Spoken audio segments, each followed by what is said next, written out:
put a smile on your face when you're moving from place to place. Good morning, good morning, morning, good morning, morning. Welcome back to the morning show on Tobago Updates Television, and thank you for staying with us. And before we start our conversations this morning in studio, I must say good morning to all of our viewers who are viewing us online. Good morning to our regular viewers, Miss Pearl Murray Beard, Brenda Campbell, good morning. Macmillan Lady Mac, good morning. Renwick Job, Travis Moses, Julia Brown, good morning to you. Good morning, Suzette James, good morning, Sharon Andrews, Rodney Pigott, Hazel Isaac, Marilyn Spence, Joe Field, good morning to you, and a special good morning to our viewers out there in New York City. Yes, good morning to you in Baltimore. Good morning to you in Washington, D.C. A special good morning to all of you, whether you're viewing us on our Facebook live stream, on our YouTube channel, or on Amplia 1 or 2. Good morning and welcome. Thank you so much for choosing the morning show on Tobago Updates Television and making us the #1 morning show here in Trinidad and Tobago.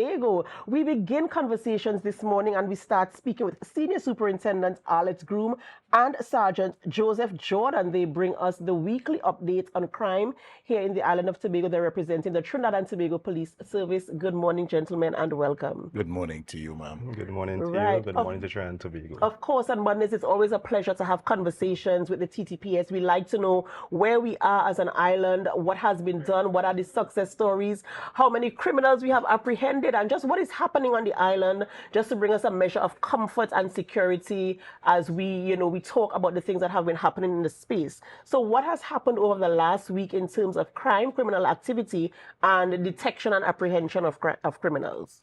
All right, good morning again. Well, in Tobago Division, I would just usually I've not been here for a while, but this morning I will do the statistical data as relates to the division.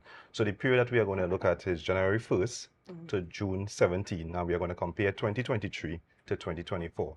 As relates to our serious report crimes, in 2023 we recorded 327 SRCs, with a detecting 139 with a detection rate of 43%.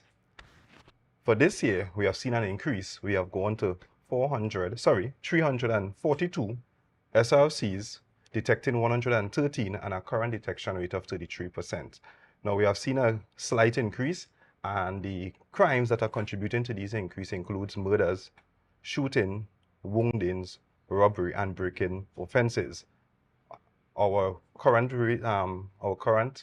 murder rate, or number of murders rather, we would have recorded 7 last year, and for the period under review, we have recorded 10. Shootings and woundings has increased significantly, as well as breaking offenses and robbery offenses. All the other SRCs have shown a reduction, and the division is working with some new measures, as we would have seen on the ground. We have our interagency task force, our guard and emergency brand, working alongside the various arms in the Tobago division to reduce and to bring back some serenity to the island of Tobago. One of the activities that took place over the weekend as it relates to these measures in improving our community relations is that in the Roxborough district, under the guidance of ASP John, Inspector Prince, and Sergeant Morrison, they conducted a walkabout reaching over 100 persons, or around 100 homes in the Roxborough district. And during that venture, they would have interacted with persons as they really saw how they can protect themselves, how they can protect their property. And of course, the main purpose is to bridge that gap between the Trinidad and Tobago Police Service and its clients, its customers, because that information, we can't do it alone. That information must come from within our community. So it is important that we continue to foster that community relations with our customers. And now I know you've been having a lot of town hall meetings in different communities across the island for that same community engagement and involvement. As we always see on this show, if you see something, say something. And so involving the community in the conversation, what has it been like in terms of the buy-in to the conversation? Have they been supporting the community meetings? Have they been voicing their opinions? Have they been, coming on board, seeing themselves as partners in the fight against crime on the island of Tobago? Yes. If there's one thing that has been constant, whenever the police go out into the communities, there is that positive reaction, that positive outcome.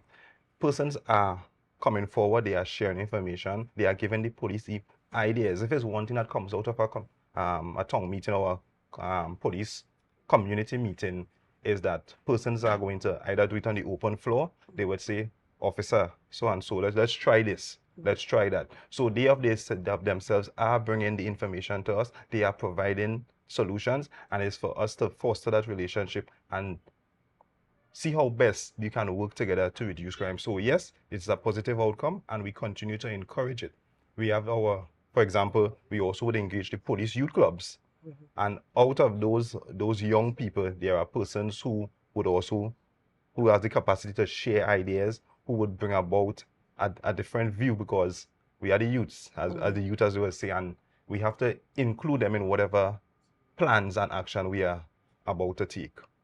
Right, and I know that you have a lot of strategies implemented, as you mentioned. Also, the walkabout is one of them, to ensure that, you know, we have a handle on crime, because at the end of the day, Tobago is known for its serenity, and we want to return to a place where we can feel safe and know that, you know, crime is at least being handled, because at the end of the day, the criminals are going to be the criminals. They're going to look for opportunities, and so we want to continue investing in implementing strategies that will keep them at bay, so that I feel safe, you feel safe, my children and our children and generations to come feel safe in the space that we live in.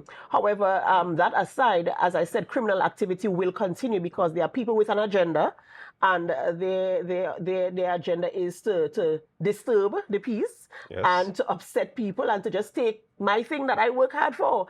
And so, you know, I want to just ask a quick question before we head into our main topic this morning. What are some of the reasons you can see that has caused this spike in criminal activity on the island? You mentioned, you were talking about the statistics in terms of the same period last year to this year, and we've seen a significant growth for the Tobago space, because this is not something we're used to. What are some of the things you attribute to the increase in that level of criminal activity?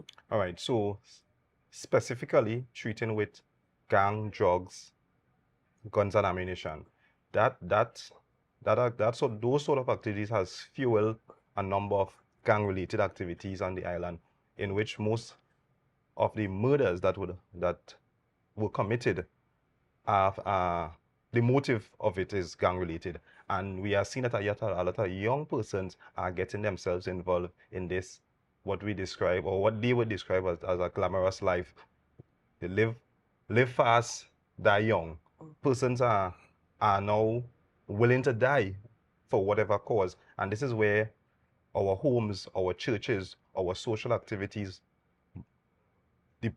at the end of the day, the police is really the last stage of this whole chain, and we would want to be proactive in whatever we are doing. So it's not that you want to lock up somebody. We want to have measures and policies that are going to prevent these young people from joining gangs, seeing these as some sort of glorified lifestyle, which obviously results in the death. And if we look at our statistics, we are seeing how many young persons, how many young men, not excluding the women, are being killed because of alleged gang affiliation and gang glorification. And we are living in Trinidad and Tobago. We are a twin island state. The elements of our sister isle do in fact have an impact on us in Tobago. However, our culture should be different. We know how we live in a family-oriented setting, and one of the things I would like to see, when you see strange persons in your community, question them. Long ago, when somebody walking along the street, you're going to ask them, who's your parents? Who you be? We need to return to that sort of setting. Who are you here to? Right. Yes. Right, in order to prevent, because there are persons who are committing crimes and living amongst us in a very comfortable manner. And if you, as we're simply saying, if you see something, say something. Nothing is wrong in making a phone call to the police station, communicating with someone who you trust, because we're always talking about the whole trust issue. But at the end of the day, I just always say, when something happens, not the same police you're going and call. So we need to reach out. We need to create that bridge between the police and other arms of the national security and the general population, in order for us to bring back Trinidad. From place to place. Good morning, morning, good morning. Welcome back to the morning show, and we do apologize for that technical issue. And thank you for staying with us. We were just wrapping up conversations about, detecting crime on the island of Tobago, and of course, confidence in the police in terms of bringing information. If you do have, especially in the community settings, if you see somebody that is unfamiliar to you in your community, in your area, there are numbers that you can call. And of course, Sergeant Joseph is going to tell us what are some of the numbers you can call anonymously in the event that you don't feel to identify yourself, so that we can report any suspicious activity in your areas. So what are some of the numbers that persons can call? Right, so we have two numbers in particular that has been recognized worldwide as safety. So we have the 555, you can call and share your information anonymously. And also we have the 800 tips. Those two numbers in particular have been noted to provide a level of safety and security for persons once you share that information with them. And I have seen it work personally, and it is very effective and it is safe. So we encourage persons, if you have something to say, pick up your phone, make these calls, and be reminded that these numbers are toll free.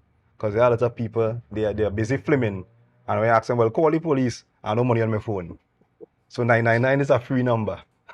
That's right. That's right. So, of course, and it's very important that we, the sooner the information is submitted, is the faster the action can be taken. Certainly. To, in measure of crime. All right. So we want to move on to our topic this morning. We're talking about dealing with fraud.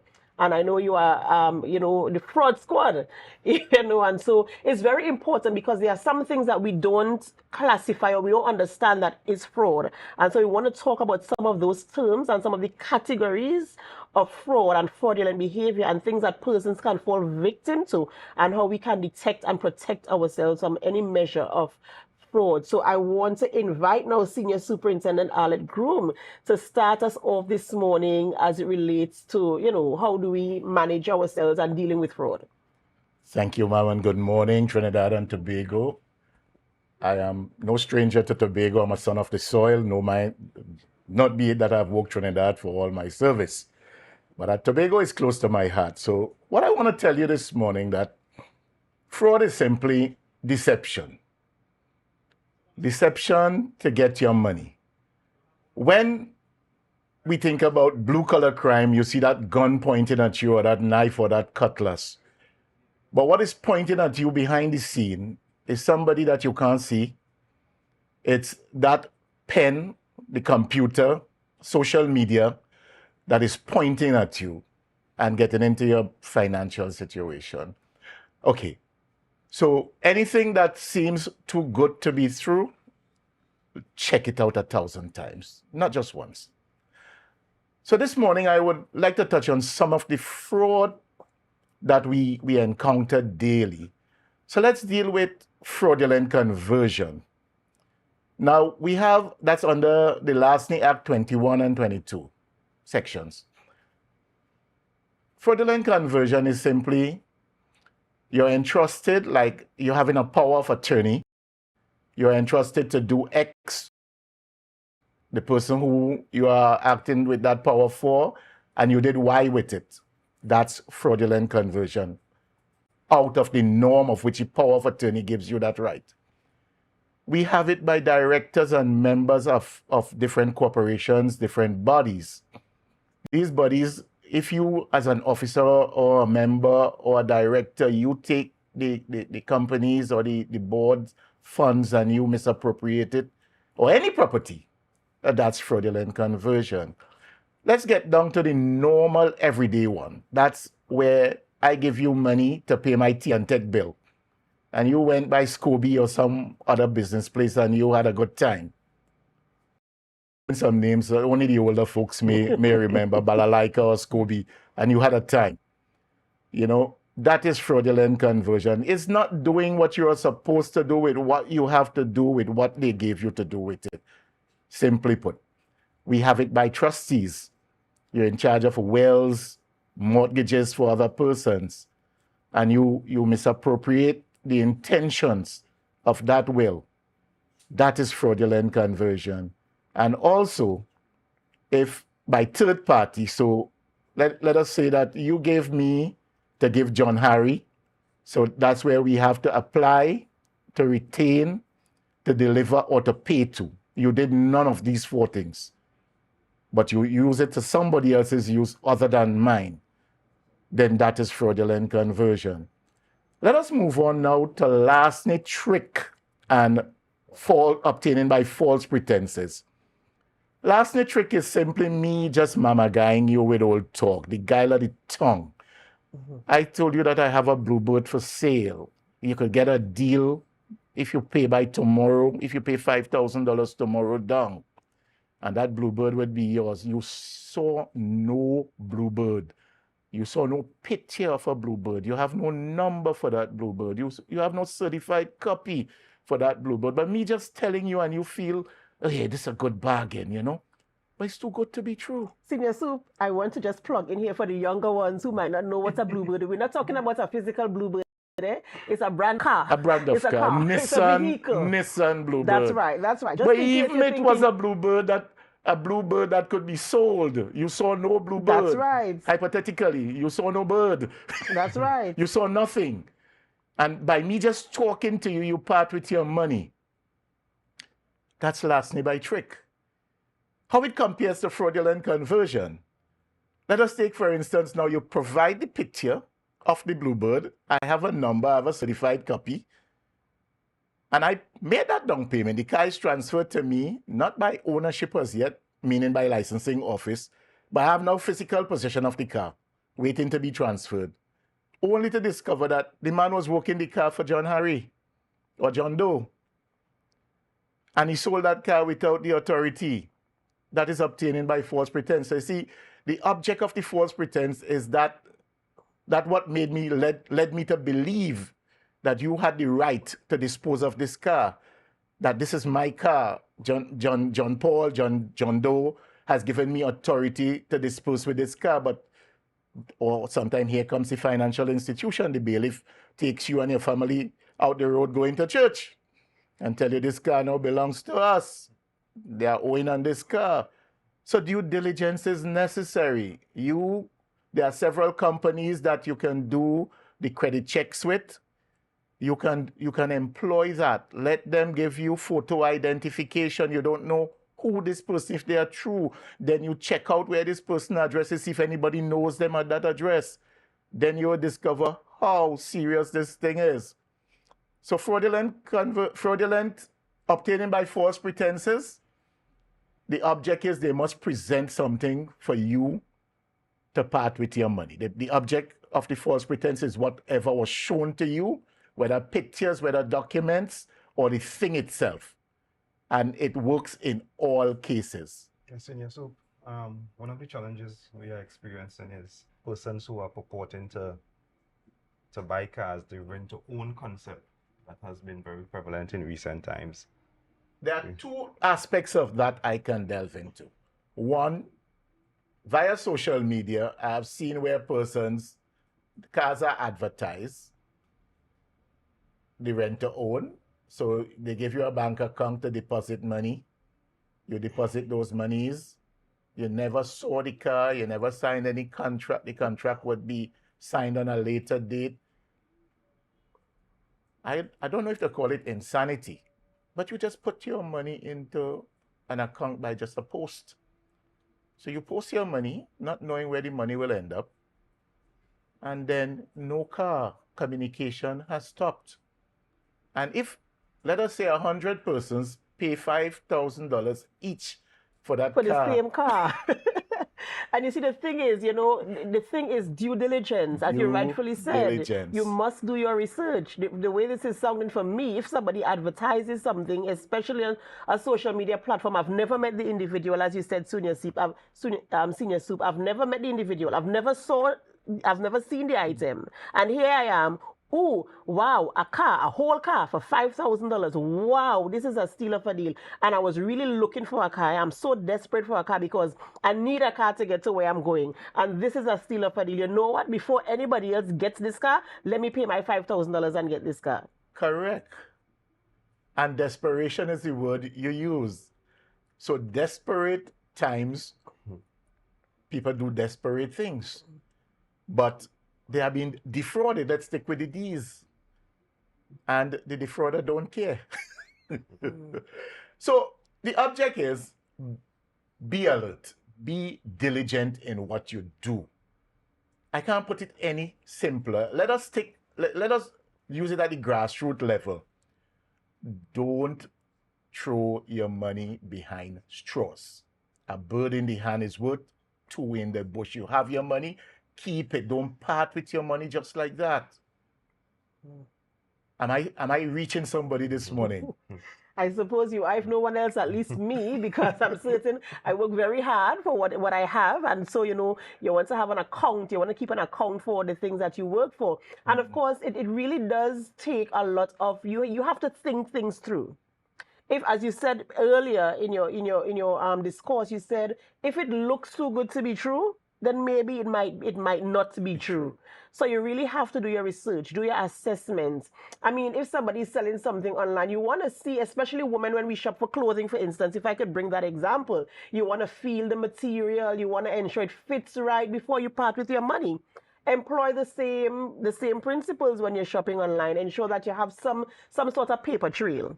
Something that you can identify that this product is for real, that this good, that is you could feel it, you can see it, and you can enjoy it. And as you said, to do your research to ensure that I have the right to sell you this item, that it belongs to me, and that I can sell it to you, and it's not my neighbor own or my sister own or my auntie own, that I was just supervising for them.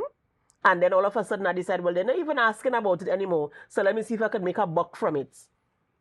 Quite rightly said. Right, and in addition, one of the other stops and checks, you can go to reputable places. If you want to buy a car, go to the registered places that sell cars. If you want to buy a cell phone, you can still do the physical aspect of it.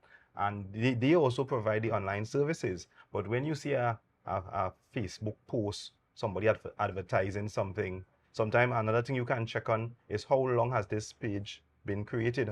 Is it active? Sometimes, and persons nowadays, they are so wise, they're actually putting information to look like something going on. And as I said, that same car, that Bluebird, would have been sold several times, and nobody has it in their possession. So due diligence is important. And as I said, visit the reputable entities to get the best services. But in the case where I have a car, it's my car, I have the certified copy, I am the owner, and the easiest and cheapest way for me to market my car is to go to a Facebook or a social media page. Hey, I'm selling my car, interested buyers, call this number, message me, or meet me here to see it. And so now you have a situation where a buyer, an interested buyer, is very cautious because of the same fraudulent behavior that can take place. And now there's somebody who is genuine trying to sell their vehicle as well. So how do we mitigate the difference between those two circumstances to ensure that, for the sake of the buyer, that they get a good deal, an honest good deal, and for the sake of the seller, that they do get to sell their car without any sort of judgment or lack of confidence from potential buyers, because of fraudulent behavior by others? So we can look at one way, and I say this without remorse. After you have done your due diligence that the car is really, you did your checks for the credit, nothing owing on the car, you prove that. In order to transfer that car, well, now that COVID is over, you can go to licensing. Before, it was a problem where you have to have an appointment after purchasing the car. That posed a little trouble because people were capitalizing on that now to get cars that encumbered sold. So one thing I may advise is that after you have cut that check, don't go with cash. Cut a check. Cut a manager's check and meet that person at the transport office. Let them check the car as to the chassis number and everything, so that before you part with that check, you know that it was checked by the authorities. That's one way I could advise you. Two, if you have a reputable garage person who has knowledge of cars and everything, employ them to check that car with you after you have done all your checks, because you know that it's a legitimate car, but yes, you don't want to buy a whole Tinkerbell that when you drive out a licensing, the ball joint drop out on you and everything.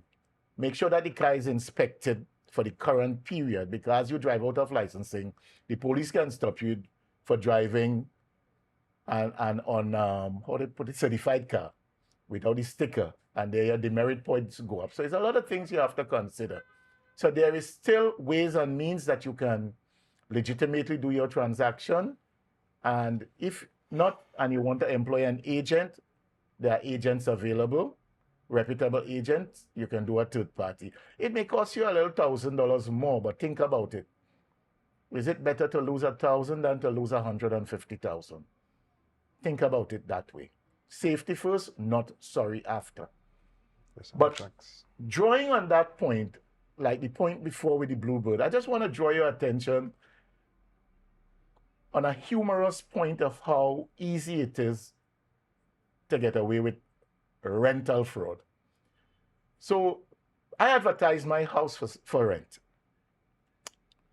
So John Doe comes with fictitious IDs. I will check EBC or immigration to see if this person, when they granted it, you look at the face and it matches.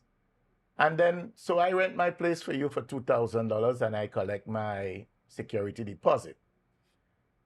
The fraud take that information now and registered it online on the classifieds. So imagine that fraudster has a key. 10 people views that house. He opens. If he can open, he owns the place. So then he tells you would occupy by the end of the month. So he shows 100 person at $4,000.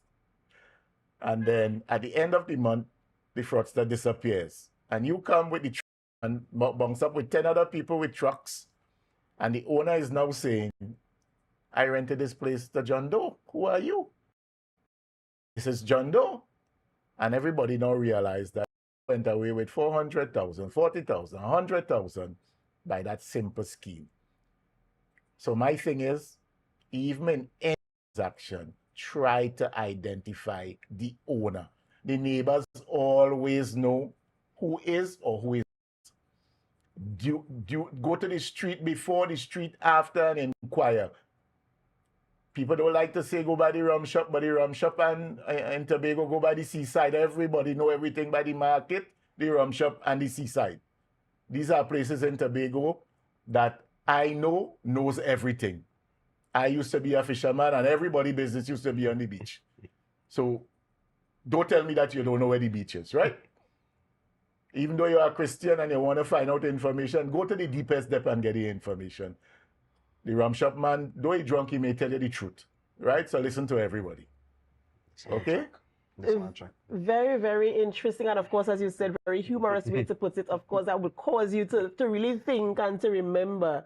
At the end of the day, due diligence is what is called for when you're doing any transaction financially or otherwise, to ensure that you're not getting yourself into a trap and that you're not losing your hard-earned dollars. I wish we had so much more time to get more into this conversation. But in closing, is there anything that what is the main thing you really want to tell our viewers this morning to protect themselves from any measure of fraud, or how to detect or identify fraudulent behavior?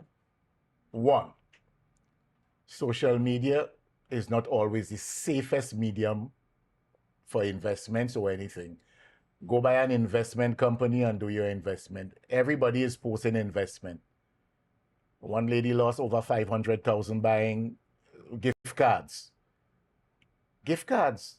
And when you check the name of the gift cards, it's only redeemable in the United States, not in Trinidad. She doesn't have a visa. She doesn't have a passport. Isn't that not taking due diligence? Persons are investing $5,000 to get $20,000 in 72 hours. Where on earth is that possible? Except you're into the underworld. Be diligent with your money.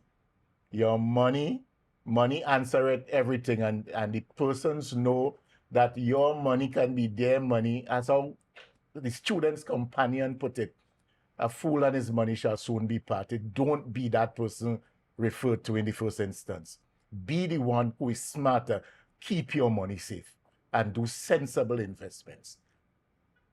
Thank you so much, ladies and gentlemen. We've been speaking with Senior Superintendent Arlet Groome and Sergeant Joseph Jordan of the TTPS this morning, taking us through some steps how to identify fraud and how to protect yourself against it. Primarily doing your due diligence and ensuring as your money parts, it parts your hands to someone of integrity and it's a legitimate transaction. So remember, the responsibility really is yours to ensure that the transaction is legitimate and that you are not going to be sold a cat in a bag. Thank you so much for staying with us to this point. We have to go for a short break before we continue conversations in studio this morning. And of course, before we go for a break, we ask you to help us share the live, share the live, share the live. We'll be right back.